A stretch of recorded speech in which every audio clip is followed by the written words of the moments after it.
పండగైనా సంబరమైనా మీ ప్రతి సెలబ్రేషన్కి only choice Vega jewellers. Exclusive bridal jewellery offers. Shop now. అదృష్టం ఎప్పుడు ఏ రూపంలో ఎవరి తలుపు తడుతుందో ఎవరు ఊహించలేరు. ఒక్కసారి రాత్రింబవళ్ళు కష్టపడిన దక్కన విజయం కాలం కలిసి వస్తే ఒకే ఒక్క క్షణంలో మన కాళ్ళ చెంతకు వచ్చి చేరుతుంది. సరిగా ఇలాంటి అద్భుతమే ఒక సాధారణ సెక్యూరిటీ గార్డు జీవితంలో జరిగింది. నిన్నటి వరకు నెలకు వచ్చే కొన్ని వేల రూపాయల జీతం కోసం ఎండనక వాననక డ్యూటీ చేసిన ఆ యువకుడు ఈరోజు ఏకంగా కోట్లకు అధిపతి అయ్యాడు. రాత్రికి రాత్రే అతని తలరాత మారిపోయింది. అసలు ఎక్కడ జరిగింది ఈ అద్భుతం? ఎవరా లక్కీ పర్సన్? ఈ వీడియోలో ఒకసారి పూర్తిగా తెలుసుకునేటువంటి ప్రయత్నం చేద్దాం. అతని పేరు తయ్యబ్ ఖాన్. వయస్సు 26 ఏళ్ళు. స్వస్థలం నేపాల్. కన్నవారిని కట్టుకున్న ఊరిని వదిలి మెరుగైన ఉపాధి కోసం, కుటుంబ కష్టాలు తీర్చడం కోసం 4 ఏళ్ల క్రితం గల్ఫ్ దేశమైన యుఏఈకి వచ్చాడు. అబుదాబిలో ఒక ప్రైవేటు కంపెనీలో సెక్యూరిటీ గార్డుగా జాయిన్ అయ్యాడు. వచ్చే కొద్దిపాటి జీతంతోనే అటు రూమ్ రెంట్ కట్టుకుంటూ ఇటు ఇంటికి డబ్బులు పంపుతూ జీవితాన్ని వెల్లదీస్తున్నాడు.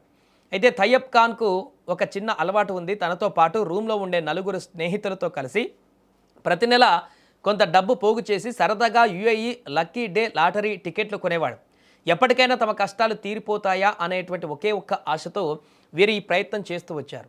ఈ క్రమంలోనే ఇటీవల కూడా ఈ 5 స్నేహితులు కలిసి ఒక లాటరీ టికెట్ కొన్నారు. కట్ చేస్తే తాజాగా యుఏఈ లాటరీ నిర్వాహకులు లక్కీ డే డ్రా ఫలితాలను విడుదల చేశారు.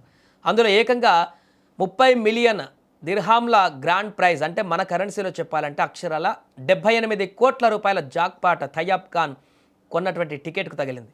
లాటరీ గెలిచినట్టు తయ్యబ్ ఖాన్ మొబైల్కు ఈమెయిల్ రాగానే అతను మొదట నమ్మలేకపోయాడు. ఏదో చిన్న బహుమతి వచ్చి ఉంటుందని అనుకున్నాడు. కానీ అందులోని అంకెలను చూసి మైండ్ బ్లాంక్ అయిపోయింది అతనికి. నమ్మకం కుదరక చాలాసార్లు ఆ మెయిల్ను రీచెక్ చేసుకున్నాడు. తీరా నిజమేనని తేలడంతో ఆనందంతో ఆ రూమ్ అంతా కేకలు వేస్తూ తన స్నేహితులతో కలిసి కన్నీళ్లు పెట్టుకున్నాడు. ఈ 78 కోట్ల ప్రైజ్ మనీని తయ్యబ్ తన 4 స్నేహితులతో సమానంగా పంచుకోబోతున్నాడు. నిజమే, కష్టాలు ఎప్పుడు శాశ్వతం కావు. 4 ఏళ్ల సెక్యూరిటీ గార్డుగా గేట్ల దగ్గర కాపలా కాసిన తయ్యబ్ ఖాన్ ఈరోజు కోటీశ్వరుడిగా తన సొంత దేశానికి గర్వంగా తిరిగి వెళ్ళబోతున్నాడు. అదృష్టం అనేది ఎప్పుడు ఎలా వస్తుందో ఎవరికీ తెలియదు అనడానికి తయ్యబ్ కథ ఒక సజీవ సాక్ష్యంగా మారింది.